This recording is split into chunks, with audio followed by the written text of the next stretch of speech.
All right, hello everybody and welcome to today's form building webinar. My name is Nick and I'll be walking us through the builder today. Today's topic will be over the rating scale and calculation tool. We will also be talking a little bit about the auto population function, as well as you will need to understand at least how that works to be able to utilize that calculation tool. But it's all pretty simple and we will get into that before we get into the rating scale and calculation tool. But let's go ahead and jump right in. If you do have any questions as we go along, I will be opening up that chat toward the end of the webinar. I'll be more than happy to answer any of those questions or go back over any information if necessary. But again, I will be opening up that chat towards the end, and we will get to those as we can. But let's jump right in. Today we'll be working off of our FormDr training packet as always. So we'll just go to our My Forms page and click those three dots on the right side of that packet and click Edit Forms, which will take us into step one. I've already set us up a Scratch tab that we will be working off of today, but just to let you know what I've done for this is just added a Scratch tab and titled it Rating Scale / Calculation. This is going to be a blank area for us to work off of today. So we are all set up here. We can go ahead and click that Next to Build button. And that's going to take us into step two, which is the builder. Now, a Scratch tab will always come with the patient name widget by default. And that's simply because that patient name widget is needed at least once in each packet, because the name entered into this widget is going to be what the name of the person that submission is logged under on the send and receive page. So we'll go ahead and leave this here because it will be needed, but we'll go ahead and first talk a little bit about auto population. And honestly, the patient name widget is a great candidate for this, because if we were to add a second patient name widget and go to the Next to Style button, which will take us to the style page. One note about the style page, this is a live preview of the form, so if there are any required fields that we click past, you'll be notified by that the red highlights and the tag, just to let the patient know that they'll need to complete those fields prior to submitting that form. However, the patient name is a great candidate to demonstrate the auto population, because all patient name widgets will autofill with one another. So as soon as information is filled into one of those patient name widgets, all other patient name widgets will be filled out as well, which is also a reason why you should only use the patient name widget to collect the name of the patient or the person whose information you're intending to store that under. If you you end up using the patient name widget for the guardian or something like that, for instance, then what can happen is, a lot of times when this becomes an issue, there is a guardian name being collected on the final tab of the form. However, it's actually a patient name widget. So when the guardian enters their name, it overwrites all other patient name fields with the guardian name, and whenever they submit that packet, it will come under the guardian's name instead. If that is on the last tab of the packet or the last field that's filled out, they might not catch this before submitting it. So it's very important to only use that patient name widget to collect the patient's name. All other names can just be taken with the general text field. But I bring this up just to demonstrate how the auto population works. If you do auto populate between two different fields, they will act as one. And this is all going to happen with the field name shortcodes that can be found on the right side of the answer selection area of these text fields. For instance, the selection option questions can be found just underneath that title, but it will be the randomized shortcode of letters that you'll see. Each added element will generate a randomized shortcode that's not being used anywhere else in the packet, and that's just going to prevent any unwanted auto population from happening. But if we go back and we take a look at that patient name widget, we'll notice that the field names are set and they are unable to be changed. They are grayed out, so that first name, middle name, and last name shortcodes are being used. If we were to open that second patient name widget, they are using the same shortcodes. We could even use this text field widget, add a couple of inputs, and use those same shortcodes to get the same effect. So once a shortcode is used in a packet, it will not be able to be used again unless you want that information to be autofilled. All right, so we're using the same shortcodes from those patient name widgets in that text field. However, each input that we do add, we'll add that randomized shortcode. So if we don't want that to autofill, we can set that up here. Now, if we do want this information to autofill, excuse me, with another text field, we're just going to copy and paste this shortcode. And we'll just make this simple by giving us one option here. We'll just copy and paste this shortcode and the field name into that other text field. And now they will act as one. So now these will function much like that patient name, and they will be the same. So it will always be using these shortcodes on the side of, on the right side of the answer area. You can always find it. It will be field name or name, but it will have that randomized shortcode. The only one that will ever be set and unable to be changed is going to be that patient name widget. All right, we'll get rid of that second patient name widget since we already have one. But I bring all of this up just to demonstrate how to use the auto population function, because in the calculation tool, which we'll add right now, we can open that up and we can see our calculation expression here. We have field name 1 plus field name 2 as an example. So all we're going to do is input those shortcodes into pairs of brackets in that calculation expression. And then once that is filled out, it will calculate that information together. Now, the calculation tool was intended to be used and developed to be used with the rating scale widget, which we will go ahead and add as well. And I really like the rating scale widget for any set or a section of questions that all share the same answer selection. So if it's a yes, no, don't know, or in terms of most uses for the rating scale, some questionnaire where you're selecting a valued answer selection, the rating scale can be very helpful. The only downside to this widget is that you will not be able to use it with any conditional information. However, if you're not asking for any conditional information for any of the questions in that section, this is a great option to use for anything that does share the same answer selections, because you can set those up with the rating or the custom selection if you wanted to. We do have some presets here, the satisfied, unsatisfied, which will change all of the answer choices, agree to disagree, good, poor, 1 to 5. If you want to have a little bit more control over how these are going to be displayed, you can use that custom rating scale selection. And the custom rating scale selection is going to be what you're going to need to use if you are going to be using that calculation tool. And so we'll just add 5 questions here. We'll just add another couple just to flesh this out just a little bit. But, you know, maybe this is section header. I don't know. But then we can come down to the answer selection and we can change this up a little bit. So maybe we'll go back to satisfied, unsatisfied, and then back to custom just to get those presets in there so we don't have to type a bunch of things today. And just to make this a little bit more simple, I'm going to remove the answers on the end to just give us 3 answer selections, just so you know, or just so it's a little bit easier to see what I'm doing here. So now all we're going to need to do is set the rate value, and this is going to be the number that is calculated in that calculation tool. So whatever the value of that selection is, we will put that in here. So we'll just go ahead for simplicity to do 0, 1, and 2. All right, so we've set our values. And we have our questions. We can update our question titles here for each question. They will, for each added one, be given their own generated shortcode. And so all we'll need to do from this point on is update our calculation expression. As long as the math is correct, the calculation tool will calculate it. Now, the only thing about that is if your calculation has brackets in it, then you will need to set up a separate calculation tool for the calculation in those brackets. And that's simply because our system will read anything in a pair of brackets as a shortcode. And specifically for the calculation tool, anything in a pair of brackets will need to be, or will be read as a shortcode. So if your calculation has parentheses and division, whatever the case may be, but there is a set of brackets within there that's a separate calculation being done, that's going to need to be done in a separate calculation tool. And then what you can do is just auto-populate the shortcode from that calculation into the calculation of that other calculation tool in place of those brackets.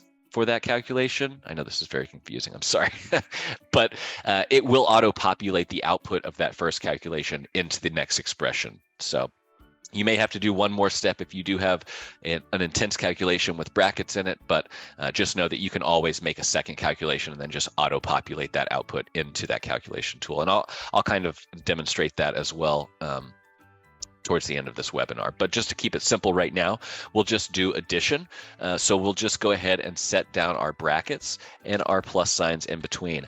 I like to go ahead and just set them all down and then just fill out the information once it's all structured. So I'm going to add 5 sets of brackets separated by addition signs, and then we're going to copy and paste the shortcodes for each question of that rating scale into those brackets on the calculation tool.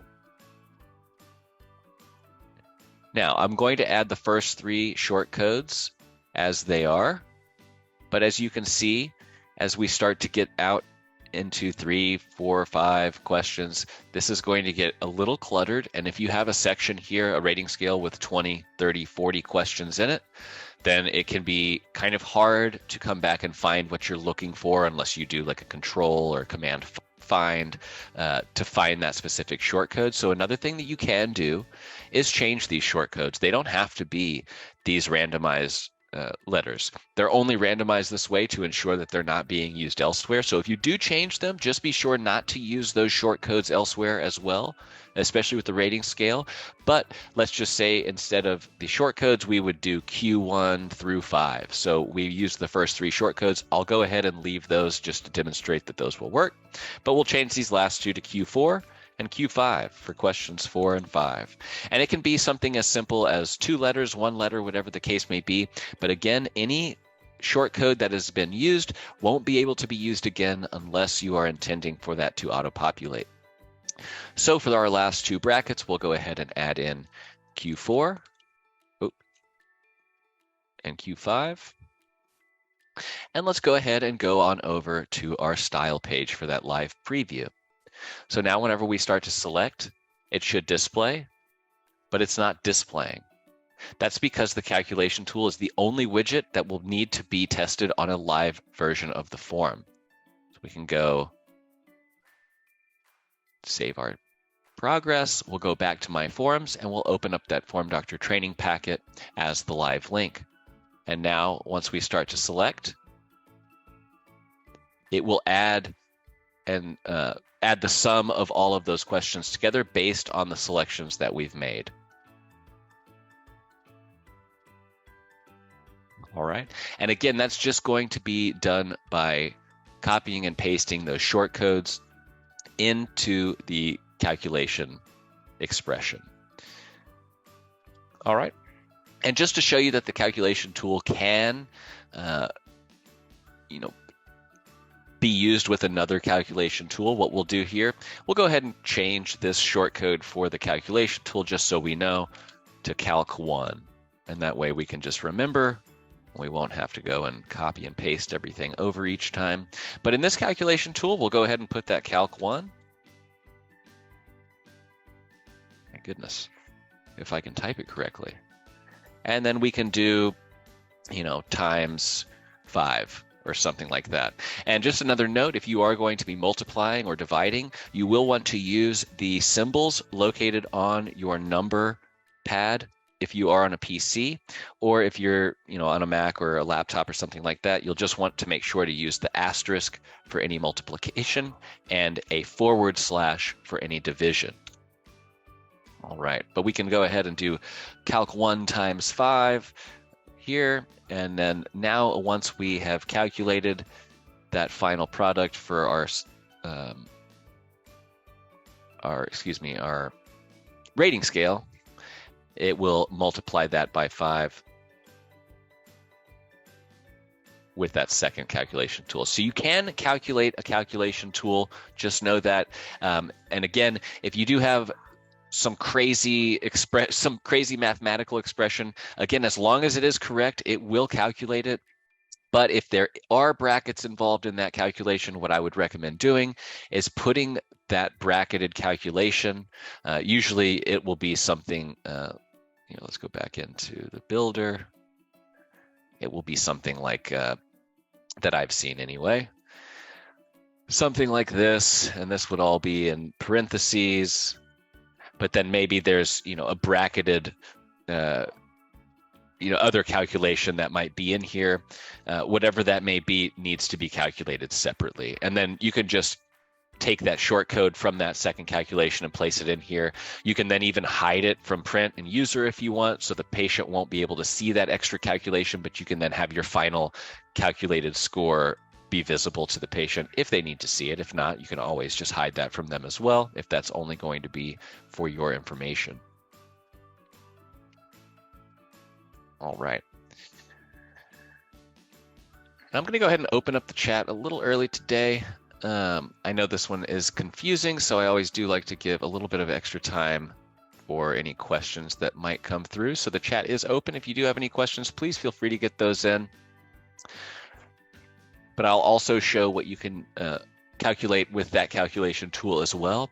And basically that is just going to be any element with a value field. So that's going to be our select options. You can do a drop down, whatever that may be. But if it says value, then you'll know that you can change that value to a number value instead. And then you're just going to want to use that short code. So maybe this is going to be our Q6 instead, since we already have 5 up here. And we have our values set for options 1 and 2. And then we'll make this one, let's bring this one down a little bit. Q7. And we'll do Q8. But we will also change the values of these as well. And I'm going to do 5 and 10 for this one. And then 10 and 20 for our drop down, just so that we can see those changes being made more clearly. And Q8 for this one, just so that we know. And then we'll go ahead and move our calculation tool to the bottom of this as well. We'll go ahead and add in those calculations. So maybe this is going to be plus Q6 plus Q7, and then minus Q8, which is actually the largest value. So I may have overdone it a bit, but let's go ahead and find out together. We'll go back to that live version of the form. And so you'll also be able to use these multiple select options, single select option, drop down, basically any of those. Where did that? Oh, I hid the calculation. Silly me. Let's go back in. So basically what I had done is left on those hide from print and hide from user toggles. So that hide from user toggle is what's hindering that from showing on this page. It is just going to hide that from the patient. So it will be on there for that completed submission when the patient submits that back to you. So if that is something that only you or your staff needs to see, this is how it will look for the patient. But we will uncheck that for the purposes of this demonstration, and we will go on and publish those forms. Let's go ahead and take another look at that. And now when we go through here, we can get, actually, let's give ourselves a little bit more. 10. Oh, multiple select. I'm sorry, I forgot that one's not going to work. It's going to need at least a determined selection, so it will only be working with the single select and drop downs. It's my fault.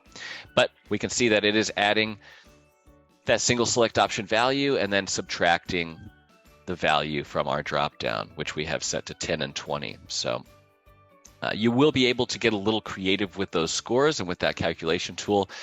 Again, it will depend on if your math is correct and the sanity that you have in terms of setting all of that up. All right. Oh, we've got some questions over here. Let me read through these for just a moment. Okay, so the first question is about calculation of a date.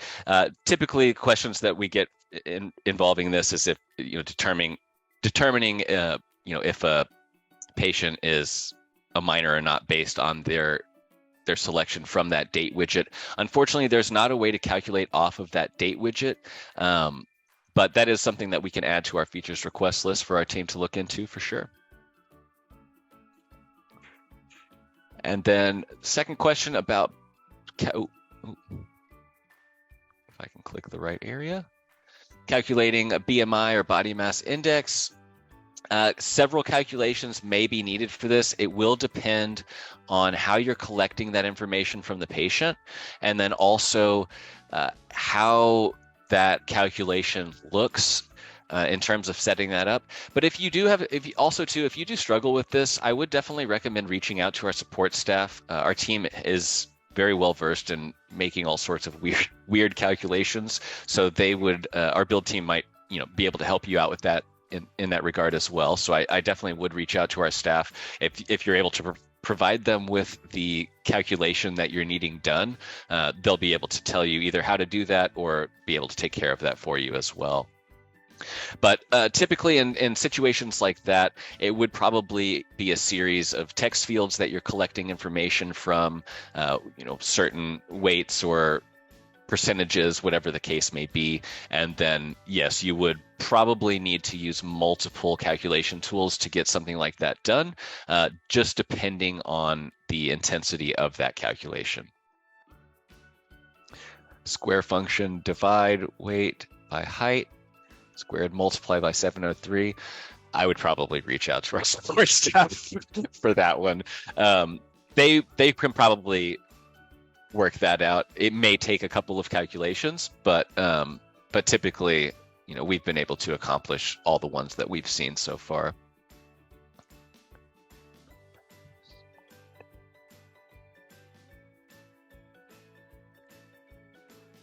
Though that one would be one of the more intensive ones that I've personally seen. I would need to check in on our team to see if they've seen any. I mean, it's definitely possible they've done BMI calculations before, but I would absolutely reach out to our support staff for that one, because they'll be able to give you a better answer for that.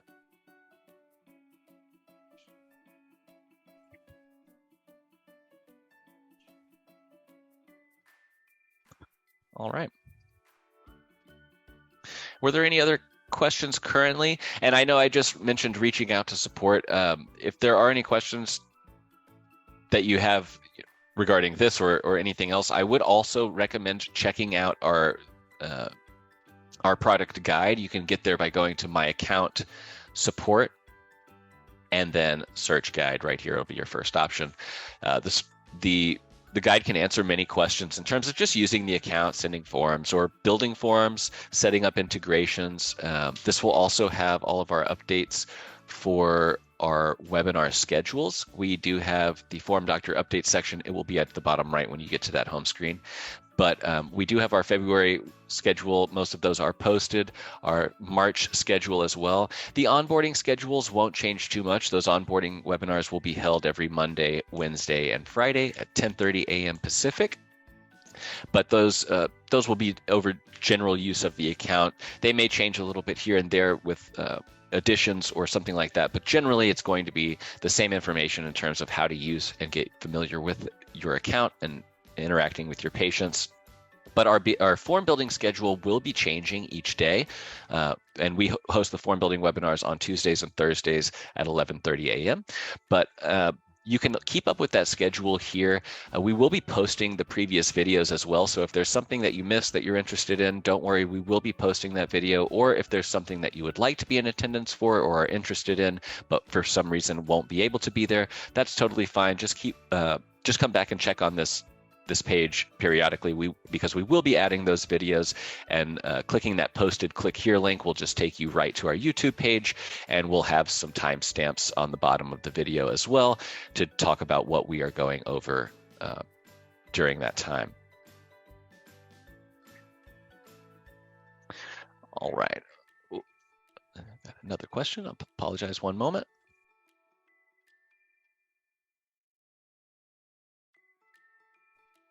Create a logic that creates a section on a different form in the same packet. So if they answer female on page 1, yes. So Yes, you can do that. I'll show you how to do that real quick.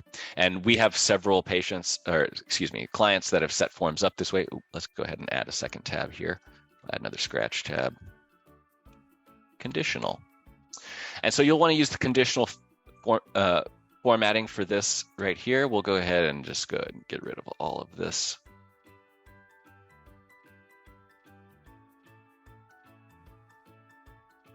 Really quickly so we can have a blank area to work off of.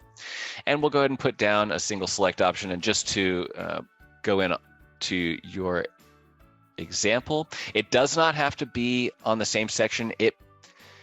Depending on how you want it to display, it might make it easier to do so. But typically, whenever we see stuff this way, it is always, well, usually it's always in reference to a minor or the sex of a patient. So for example, for your example, we could do, patient sex or gender or whatever the case may be. And just to keep this simple, we'll just do male, female. But what you'll want to do is we're going to use that auto population that we talked about earlier. And basically, I'm going to duplicate this question and then just copy and paste that short code into the name field of this second one. And then from here, I'm going to use the move function. Now you can add this on a separate tab as well. You don't have to use the move function as I'm doing here. I just find it easier to duplicate that so I don't have to replace that title and the answer selections again. But we'll go ahead and move this to our second tab using that move tool, and that will add it here.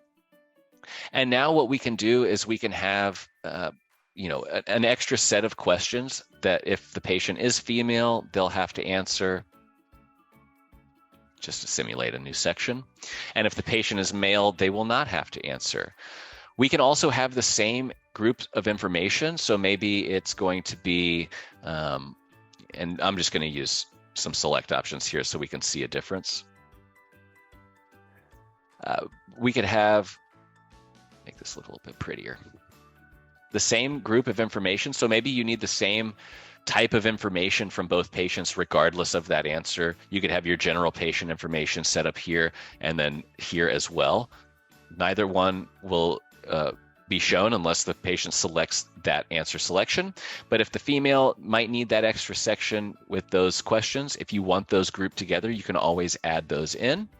Otherwise, you can add them in on another tab. But what I would recommend doing is just setting up that auto-populated selection question again, and it will automatically be selected once that patient has selected it. So if they select male, actually we need to go back and make sure that the values are the same as well. And when doing this, you'll need to make sure that the name shortcode is copied over as well as those values. So our values are set to true and false because we have the single select option. We just need to make sure that those are all the same here as well. And then we'll go to style page for that live preview. So we can click on that male option. We'll get our patient information, quote unquote, and nothing will be presented for our other tab, but that male option will be selected. Or we can select our female tab. If we want that extra information included with that section, you can just add it there. Or if you have that set to that other tab, you can have that information in there instead. And as soon as they click that female option on that first tab, it will be selected on that tab later on down the line. So you can set up multiple packets within a single packet this way. Oftentimes, I would just recommend having a qualifying question as the very beginning. Now, the patient name will need to be out, not hidden behind a conditional. That patient name is going to need to be out on the area of the form. So it's very important that you leave that out, but all other information can be put inside that conditional, but you can have a qualifying question at the beginning that asks, is the patient male or female? Is the patient a minor or an adult? And then based off of that, you could basically have two separate packets presented, based on their answer selection.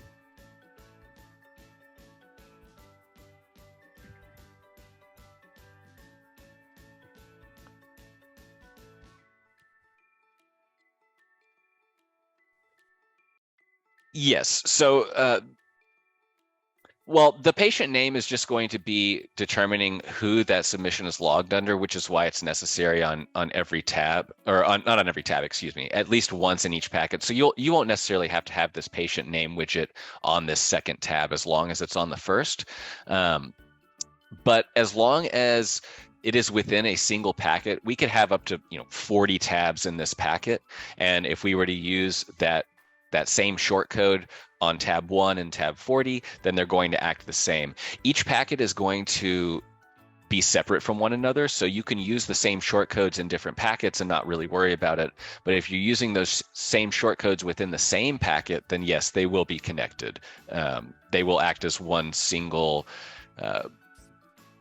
I like to think of the packets as a container, as like a box, and so we could put all these forms into this box, and that will be contained within that box of forms. So they won't be affecting anything in other packets, but anything within that packet will be needing to follow those same set of rules.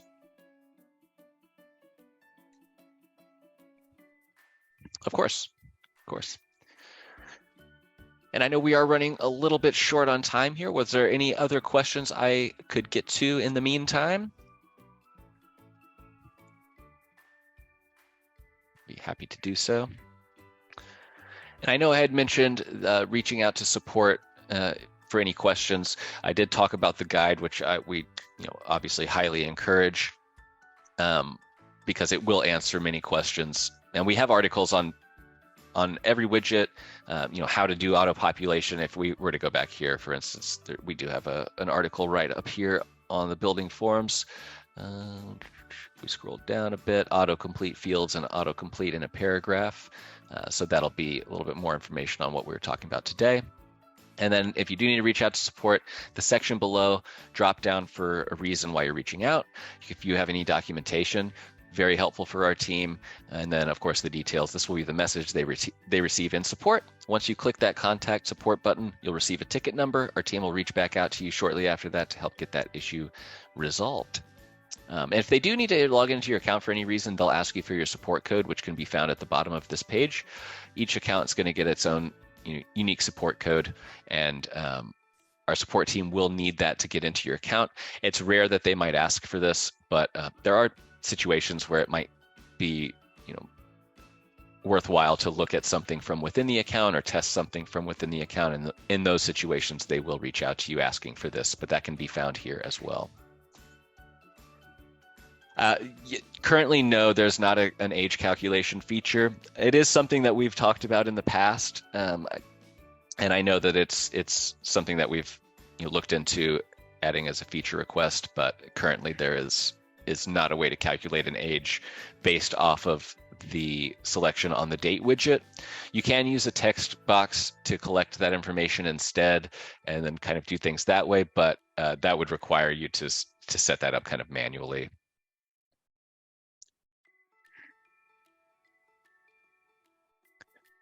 But all right, well, thank you all for joining us today. I do apologize, we are out of time for this webinar. If you do have any further questions, please reach out to our support staff. I will be sending them a list of all the attendees today, so we'll keep an eye out for any other questions that may come through so we can get those answered for you as quickly as possible.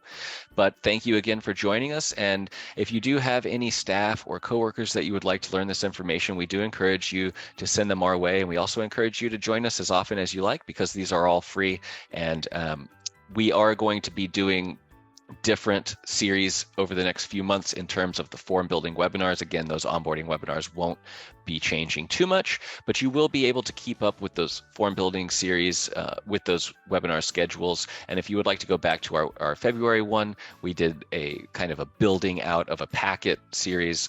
March is all about the elements in the builder, going through each one of them.